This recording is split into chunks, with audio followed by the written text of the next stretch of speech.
पानी मिल रहा है? मिल रहा है, लेकिन मानो कितना मिल रहा है, पूरा ढंग से आता ही नहीं है। और फिर महंगाई कितनी है। वो अच्छे दिन कहीं गायब हो गए, अच्छे दिन के लिए वोट दिए, मरने के बाद ही उसका फायदा मिलेगा। तो जिंदा आदमी के लिए मोदी जी स्कीम लाए ना। केजरीवाल जी ने तनख्वाह बढ़वा ली, तो आम जनता की तनख्वाह भी बढ़वाओ ना। आम आदमी को सोचना चाहिए, निगम के कर्मचारियों के लिए पैसा नहीं है इनके पास। सबसे ज्यादा देखिए प्रॉब्लम है जो है पार्किंग की। जो देश का मूड है वही दिल्ली का भी मूड है। इस जुमले को लोकसभा चुनाव में बार बार सुना गया, लेकिन अब जब सरकार संसद में अब बजट पेश करने वाली है, ऐसे में क्या है दिल्ली का मूड? क्या कहती है दिल्ली? क्या मांग रही है दिल्ली और क्या पूछ रही है दिल्ली? इन सवालों का जवाब तलाशने के लिए न्यूज नेशन की टीम पहुंची दिल्ली के करोल बाग इलाके में। तो बने रहिए हमारे साथ, क्योंकि ये है मेरी दिल्ली। चुनाव के वक्त जनता ऐसे ही भगवान होती है और जनता के दर पर ऐसे ही नेता आते हैं। फिर जनता उनसे पुराना हिसाब किताब मांगती है, नेताजी उनसे नए नए वादे करके जाते हैं। लेकिन चुनाव का वक्त ही वो क्यों हो जब जनता अपनी समस्याएं सुना पाए, अपने मुद्दे बता पाए, और चुनाव का वक्त ही वो क्यों हो जब नेताओं की जवाबदेही तय कर दी जाए। हर पल हर वक्त क्यों नहीं जवाबदेही तय की जाए और हर वक्त क्यों ना जनता की समस्याएं सुनी जाए। इसलिए जनता के कुछ नुमाइंदों के साथ और करोल बाग के लोगों के साथ इस वक्त हम दिल्ली के करोल बाग में मौजूद हैं और सुनते हैं कि क्या कहती है दिल्ली। करोल बाग इलाका उत्तरी दिल्ली का बिजनेस सेंटर। यूं तो इस इलाके में मुद्दों और समस्याओं की कमी नहीं है, बिजली, पानी, टैक्स और पार्किंग। तो मन सज चुका है, जनता है, नुमाइंदे हैं और उनकी आवाज को सरकारों तक पहुंचाने के लिए मौजूद है न्यूज नेशन की टीम। दिल्ली के करोल बाग के लोगों के बीच इस वक्त आ गए हैं। हमारे साथ करोल बाग के लोग हैं। बिजनेस एरिया है, मार्केट एरिया है और यहाँ पर जो लोग हैं सालों से उनकी कई पीढ़ियां बिजनेस करती आई हैं, दुकानें हैं उनकी, अब भी इनका बिजनेस इसी तरह बरकरार है। आम लोग हमारे साथ हैं और हमारे साथ जनता के नुमाइंदे भी हैं। आप? मैं भारतीय जनता पार्टी से मंडल अध्यक्ष प्रवीण करोड़िया हूँ। और आप? मैं आप ट्रेड विंग दिल्ली प्रदेश का वाइस प्रेसिडेंट हूँ और आम आदमी पार्टी से। और हमारे साथ यहाँ के लोग भी हैं। तो बिजनेस आप लोग करते हैं, बिजनेस ठीक चल रहा है? कुछ भी ठीक नहीं चल रहा है। दिक्कत क्या है? ऑनलाइन ट्रेड इतना बढ़ चुका है, उससे हमारे होलसेल के अंदर बहुत फर्क पड़ता है। वहाँ पे वैट का जो है इतना बड़ा गोलमाल हो रहा है, जो कि कोई देखने को तैयार नहीं है। बिजनेस पिछले 2 साल से इतना ज्यादा डंप हो गया है जिसकी कोई लिमिट नहीं है। नहीं तो टैक्स के लिए तो बड़े सारे वादे किए थे दिल्ली सरकार ने भी, केंद्र सरकार ने भी, कुछ भी नहीं हुआ क्या? कुछ भी नहीं बदला? दुकानों पे लोग बहुत कम जाना पसंद करते हैं क्योंकि ट्रैफिक आजकल इतना ज्यादा है। तो ट्रैफिक से बचने के लोग घर में बैठ के ऑनलाइन ट्रेडिंग करना ज्यादा। मतलब ट्रैफिक सबसे बड़ी यहाँ की समस्या है? ट्रैफिक सबसे बड़ी समस्या है? ट्रैफिक भी समस्या है मैडम, और जो दिल्ली गवर्नमेंट ने बोला था कि हर गली के अंदर कैमरे लगाएंगे, इन लोगों ने कैमरे भी नहीं लगाए, क्योंकि हर घर में चोरी हो रही है। अभी आप देखो प्रसाद नगर थाने जाके देखो, करोल बाग थाने देखो जाके, सब कंप्लेंट लिखी हुई है लोगों की कि पुलिस वाले बोलते हुए कि वो कैमरे लगाओ आप लोग। अब सारे गरीब आदमी कहाँ से कैमरे लगाएंगे? चलिए एक बात बताइए, सरकारें बदल जाती हैं, जब हालात बदलते ही नहीं तो सरकारों को बदलने की फिर जरूरत है क्या जनता को? बिल्कुल बात सही है आप कह रहे हैं, पर जैसे अभी भैया ने बताया कि कैमरे लगाने के लिए बोला है, कैमरे लगाना लोग अपना खुद लगाए या गवर्नमेंट लगाए? कैमरे कौन लगाएगा? दिल्ली पुलिस लगाएगी कैमरे या लोगों को बोल? आप लोग की सारी बात आकर फिर दिल्ली पुलिस और केंद्र सरकार पर ही खत्म हो जाती है। क्यों नहीं हो? जिनकी जिम्मेवारी है दिल्ली पुलिस की। आपकी कोई जिम्मेदारी नहीं? जिम्मेदारी पब्लिक की जिम्मेदारी है टैक्स देना। पब्लिक टैक्स देती है और इन्हें वोट देती है। इसके बाद जिसकी जिम्मेदारी संभाले, दिल्ली पुलिस अपनी जिम्मेदारी संभाले।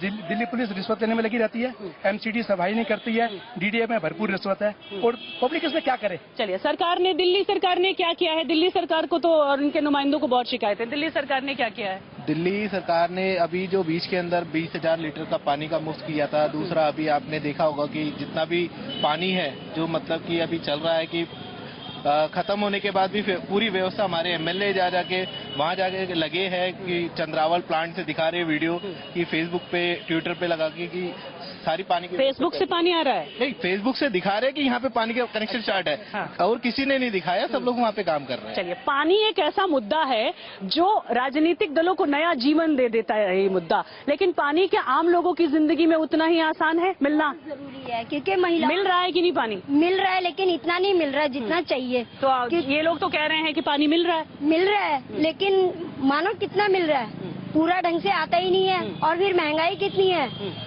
ये मुनक नहर वाला जो मुद्दा हुआ था, पानी की दिक्कत हुई थी आप लोगों को? जी बिल्कुल, 3 दिन पानी नहीं आया। हमारे पूरे करोलबाग क्षेत्र में लोगों को बहुत समस्या हुई।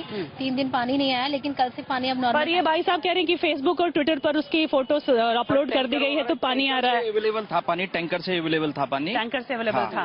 एक बात बताइए, इतनी दिक्कतें हैं आप लोगों की, यहाँ पर पानी नहीं है, पार्किंग की दिक्कत है, इंक्रोचमेंट है, जिस तरह से अभी अपनी मांगों को लेकर हंगामा होता है, बवाल होता है, तोड़फोड़ होती है, आप लोग तो कभी ये नहीं करते, तो आप लोगों को कैसे लगता है आपकी मांगे कैसे मानी जाएंगी, कैसे होगा ये सब? मैं आम आदमी पार्टी से हूँ। जैसा कि अभी ट्रैफिक की समस्या को लेकर के भी बात हुई है, तो हमारी सरकार ने OD1 का फार्मूला चलाया था, उससे कहीं 15 दिन में क्या हो जाता है? 15 दिन में ही दिल्ली की जनता को इतना देखने को मिला है कि ट्रैफिक का काफी हल हुआ है और पार्किंग की समस्या भी कम हुई है और चोरी डकैती चेन स्नैचिंग होती थी वो भी कम हुआ है। ये जो कह रहे हैं वो सही है? बिल्कुल सही है, बिल्कुल सही है। OD1 का जो पहले क्रिटिसाइज कर रहे थे, बाद में उन्होंने अप्रिशिएट किया और आज वो डिमांड कर रहे हैं कि OD1 फार्मूला दोबारा से लागू करो। हमेशा के लिए OD1 चाहते हैं आप लोग? बिल्कुल चाहते हैं। उससे फायदा होगा, क्योंकि जब भी ये अच्छा होगा प्रदूषण या सारी चीजों पे कंट्रोल होगा, इससे फायदा होगा। आज मांग है, इससे फायदा होगा। एक बात बताइए, इतनी पार्किंग की दिक्कतें हैं, हमने भी देखी, गाड़ी पार्क करना है तो सड़क पर पार्क करना पड़ता है। आप लोगों का मन नहीं होता कि आपके घर तक गाड़ी पहुँचे? पहुँचते मैडम, मैं तो क्वार्टर में आता हूँ ना, वहाँ पहुँच जाती है। वहाँ पहुँच जाती है, सबके घर तक गाड़ी पहुँच जाती है? पॉसिबल नहीं है। पॉसिबल नहीं है? पॉसिबल बनाना भी नहीं चाहते आप लोग इसे? बिल्कुल चाहते हैं, मगर होंगे कैसे? पॉसिबल होंगे नहीं। जी, जेएनयू के मुद्दे, राजद्रोह के मुद्दे, जिन्होंने राजद्रोह के बारे में बोला उनको बंद करो, लेकिन हमारी राजनीति को भटकाया जा रहा है। हमारी जो बेसिक प्रॉब्लम्स है उनको देखो, कहीं आरक्षण लेकर बैठे हुए हैं, कहीं पर ये जेएनयू वाले छात्र लेके बैठे हुए हैं। जेएनयू जो है बेसिकली, वो अगर वामपंथी अपनी बात कह रहे हैं तो क्या बुराई है इसके अंदर? जो देशद्रोह के नारे लगाए उनको बंद करो, लेकिन कन्हैया को उठा के बिना बात को बंद कर देना, ये कोई अकलमंदी की बात नहीं। हमारे साथ कुछ स्टूडेंट्स भी यहाँ पर थे। मैम एक बात बताओ, महंगाई के लिए भी तो होना चाहिए ना। टैक्स जब आप लोग देते हैं, उस टैक्स का इस्तेमाल आप लोगों के वेलफेयर के लिए क्या होता है? क्योंकि बजट आने वाला है, आपकी आवाज सुनी जाएगी। क्या कहेंगे? महिलाओं को महंगाई से सबसे ज्यादा फर्क पड़ता है। दिन का ही फर्क नहीं है, आगे कई सालों से हम पानी के लिए परेशान हो रहे हैं। महंगाई से किस तरह परेशान है और क्या कहना चाहेंगे? परेशान है कि इतनी महंगी दाल हो रही है, गैस पे वो बढ़ गए पैसे, हर चीज पे किराया बढ़ गया, सब कुछ बढ़ गया। ये सब फिर भी हम क्या करें? हम मेहनत करते करते हम पागल हो जाते। तो रोजगार नहीं होगा तो आगे कुछ भी नहीं है तो कैसे बात बनेगी? महंगाई के ऊपर आप सोचो, गरीब जनता के लिए सोचो। गायब हो गए वो, अच्छे दिन कहीं गायब हो गए, अच्छे दिन के लिए वोट दिए। मैं कह रहा हूँ मैम, ये मोदी जी ने स्कीम चालू की है 3।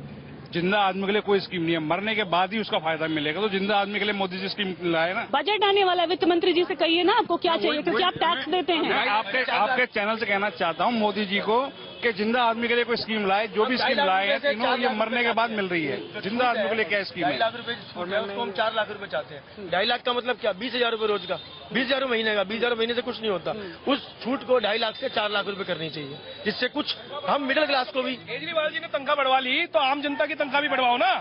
विधायकों की तनख्वाह बढ़ गई, केजरीवाल जी ने तनख्वाह बढ़ा ली तो हमारी भी तनख्वाह बढ़वाओ ना केजरीवाल जी से। पूरे इंडिया के अंदर सबसे डिफेक्टिव आदमी है केजरीवाल, जो 2.5 लाख रुपए अपनी तनख्वाह रख रही। कोई पार्लियामेंट के MP की किसी की भी तनख्वाह नहीं आज तक इंडिया में पूरे में। नहीं, पार्लियामेंट के MP की भी तनख्वाह बढ़ती रहती है। बढ़ रही है, अभी उतनी नहीं है जितनी इस वक्त दिल्ली सरकार के विधायकों की तनख्वाह है। नहीं तो ये बात हो गई ना कि आपके हमारे उतने नंबर नहीं है जितने उनके नहीं है। इस पे बहस ही नहीं कर रहे हम।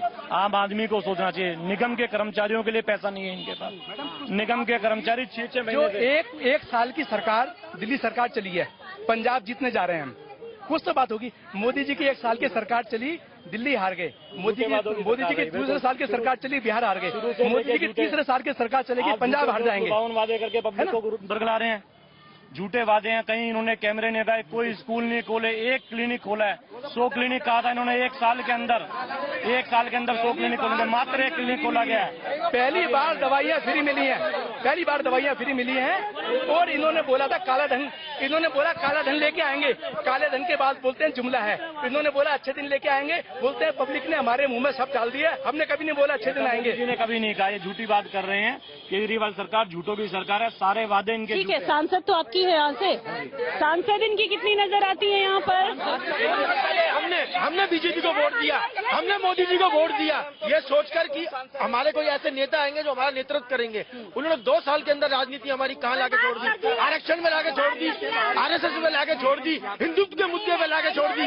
अभी यूपी का इलेक्शन अभी आने वाला है, तो इनको मंदिर चाहिए। 20 साल से इनको मंदिर याद नहीं है। मंदिर चाहिए? एक मिनट, मंदिर चाहिए या बिजनेस चाहिए? क्योंकि कहते हैं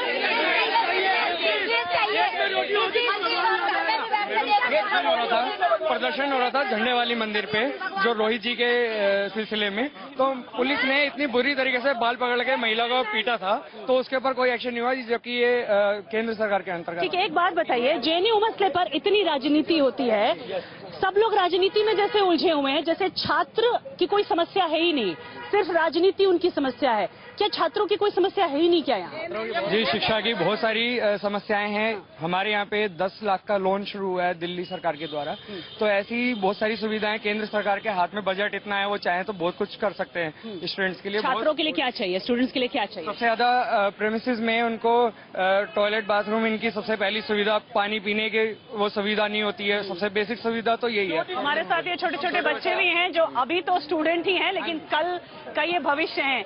आप लोगों को यहाँ पर स्कूल जाने में कोई दिक्कत नहीं होती है? नहीं, आराम से स्कूल चले जाते हैं? यस। जाम भी नहीं मिलता? नहीं, बस अब बिल्कुल ठीक है। हाँ। चलो, का एक और मापदंड है कि शिक्षा का नियंत्रण कम नहीं होना चाहिए। जो जेएनयू के अंदर पूंजीवाद, ब्राह्मणवाद के विरोध में अगर नारे लगाए जा रहे हैं, और एक क्रीमी लेयर ब्राह्मणवाद अगर सारी शिक्षा को कंट्रोल करेगा तो शिक्षा कैसे फैलेगी? अगर उसके अगेंस्ट वहाँ एजुटेशन हो रहा है तो गलत क्या है? अगर उससे वो आजादी चाहते हैं तो गलत क्या है? कुछ भी गलत नहीं है। आप लोगों को किससे आजादी चाहिए? ठीक है, जेएनयू में आजादी चाहिए, बहुत जगहों पर आजादी चाहिए। आप लोगों को किससे आजादी चाहिए? जिन्होंने कल राजस्थान के अंदर बोला कि जेएनयू के अंदर 2000 बोतलें बियर की मिलती है, 3000 टुकड़े सिगरेट के मिलते हैं, क्या वो गिनने गए थे? अगर इस तरह के हालात ना हो, उसके लिए क्या कहेंगे? सरकार को ऐसा माहौल बना के रखना चाहिए कि इस तरीके का माहौल ही पैदा ना हो, और जो ऐसे माहौल क्रिएट करता है उनको सजा देनी चाहिए। ऐसा नहीं कि पहले तो ये इंतजार करते रहते हैं कि अभी 100 इकट्ठे हुए, 200 इकट्ठे हुए, अभी ये तोड़फोड़ करना शुरू कर रहे हैं, हम देखेंगे, हम करेंगे, कार्रवाई करेंगे, हम फौज भेजेंगे, हम ये करेंगे। सोचते सारा वक्त निकल जाता है, उसके बाद कहते हैं कि इतना खत्म हो गया, ये बर्बाद हो गया, नुकसान हो गया। जब तक एक एक आदमी से फायदा नहीं जाएगा तब तक लोगों तक कैसे पहुंचेगा? मैम, जब हमारे देश में सामान्य अधिकारों की बात होती है, तब ये बात जब आरक्षण की आती है, सबके लिए एक समान क्यों नहीं किया जाता है? आज हरियाणा में जब इतनी आगजनी हुई है, इसका आखिर भरपाई कहाँ से होना है? हमारी जेब से। आखिर ये खर्चा हमारी जेब पे डाला जाए। आप लोग ऐसे बिजनेस करते हैं और कल को आपकी दुकानों में कोई आकर इस तरह से आग लगा दे, जिस तरह से मुरथल में और बाकी जगहों पर हुआ, आपको कैसा लगेगा उस वक्त? आप क्या कहेंगे? बहुत बुरा लगेगा। ये ऐसा होना नहीं चाहिए, क्योंकि देश की जो प्रॉपर्टी है वो हम लोग जो टैक्स देते हैं उस टैक्स से ही बनती है, और अगर हम टैक्स दे रहे हैं तो हमें हमारी प्रॉपर्टी का, हमारे देश की जितनी भी प्रॉपर्टीज है उसकी रक्षा करनी चाहिए। पीढ़ियों से ही यहाँ पर बहुत लोगों का बिजनेस है, कई लोगों की दुकानें हैं। क्या पीढ़ियों से जो आपकी उम्मीदें हैं वो पूरी हुई हैं, जो हालात हैं वो बदले हैं, या जो शिकायतें हैं वो अभी तक वैसी की वैसी ही हैं? हालात यहाँ के बहुत खराब है। सबसे ज्यादा देखिए प्रॉब्लम है जो है पार्किंग की, क्योंकि यहाँ पर पार्किंग में बड़ी प्रॉब्लम है। ट्रैफिक तब से अब तक कुछ नहीं। ये कांग्रेस के टाइम पे भी ऐसे ही रहा है, बीजेपी के टाइम पे भी ऐसे ही रहा है, अब आम आदमी पार्टी चल रही है तब भी यही ऐसे ही है, सेम जैसा चल रहा था पिछले 15। पार्किंग ठीक होती तो बिजनेस और बेहतर होता। ठीक होगी तो बिजनेस भी ठीक होगा, क्योंकि जनता यहाँ आने से डरती है, क्योंकि ट्रैफिक यहाँ पे गाड़ी लगा के जाती है, पता लगता है ट्रैफिक वाले क्रेन लगा के ले गए। अगर ऑनलाइन बिजनेस से कम्पीट करना है इन लोगों को, क्योंकि अगर बिजनेस चल रहा है तभी जिंदगी ठीक से चल रही है यहाँ पर। आम आदमी पार्टी की पॉलिसी ये है, बिजनेस ऑनलाइन करें या बिजनेस मार्केट में करें, कोई भी आदमी करे, गलत तरीके से काम। पार्किंग का क्या करें ये बताइए। पार्किंग है बीजेपी के हाथ में, पार्किंग दिल्ली पुलिस के हाथ में। दिल्ली पुलिस अगर पैसे लेके पार्किंग कराए तो उस माफिया से कौन लड़ेगा? नहीं, आप ये मानिए, हमने यहाँ पे 1200 गाड़ियों की पार्किंग एक शास्त्री पार्क के अंदर बनवाई है। 4 पॉइंट हमने चिन्हित कर रखे हैं, पर दिल्ली सरकार फंड ही नहीं दे रही। वो पार्किंग का इसलिए कार्य चल ही नहीं पा रहा आगे उसका। आप पार्किंग ठीक नहीं कर रहे हैं, दिल्ली सरकार फंड नहीं दे रही है, जिम्मेदार कौन है?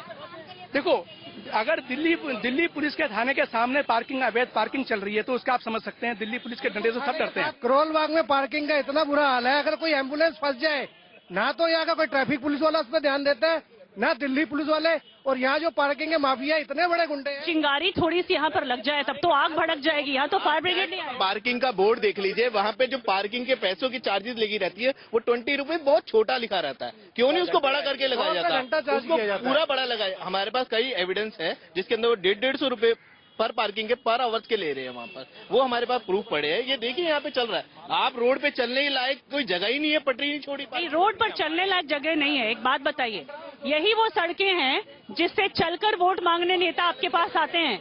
यही वो सड़कें जिससे चलकर वोट मांगने नेता आते हैं, उस समय हालात देखते हैं, फिर दोबारा वो 5 साल बाद आते हैं, वही सड़कें होती हैं। हालात नहीं बदलते, जिम्मेदार कौन है? क्या आप लोग जिम्मेदार नहीं है? क्या सिर्फ नेता जिम्मेदार हैं? कौन जिम्मेदार है? मैं विशाल वाल्मीकि हूँ। ठीक है जी, इन लोगों ने हमारे साथ वो करा है कि भगवान ना करे किसी गरीब के साथ हो। इन्होंने हमारे को रोजी रोजगार से सब चीज से मारा। केजरीवाल से हमारी मीटिंग हुई, हमारे लोगों की, हमारे वाल्मीकि समाज की, उन्होंने सीधा बाहर निकाल दिया हमारे को। कह रहे मैं कुछ नहीं कर सकता। ठीक है जी, हमारे बच्चे 3-4 महीने भूखे रही है, इन्होंने किसी ने नहीं देखा। अभी भी सब लोग अपनी राग रो रहे। ये हरियाणा चले गए हैं, दिल्ली नहीं आए कोई भी। वाल्मीकियों के लिए ये लोग खड़े हुए। किसने पैदा किया है? हरियाणा किसने पैदा किया है? इनकी सुनो, इनकी देखो, इनकी कोई नीति नहीं है। इन्हें ये नहीं पता रिजर्वेशन देना है या नहीं देना। फिलहाल तो यहाँ के लोगों को ये नहीं पता है कि उन्हें करना क्या है, क्योंकि लोकल मुद्दों की बात अगर होती है तो उनके नुमाइंदे नेशनल मुद्दों पर ले जाते हैं। लेकिन नेशनल मुद्दों की बात से और नारों की इन आवाज से जो असल समस्याएं होती हैं, जमीनी समस्याएं, वो नहीं सुलझती हैं। और यही बात है, वजह है कि जब चर्चा करते हैं हम, जब समस्याएं जानने की कोशिश करते हैं, तो घूम फिर कर बातें अपने लोकल मुद्दों पर ही आ जाती हैं। और वहीं आज भी यहाँ हुआ। दिल्ली की दिल का हाल हम अब कल भी जानेंगे, एक और मसले के बारे में बात करेंगे। फिलहाल इस कार्यक्रम में इतना ही, लेकिन आप बने रहिए न्यूज नेशन के साथ, क्योंकि यहाँ खबरों का सिलसिला कभी थमता नहीं।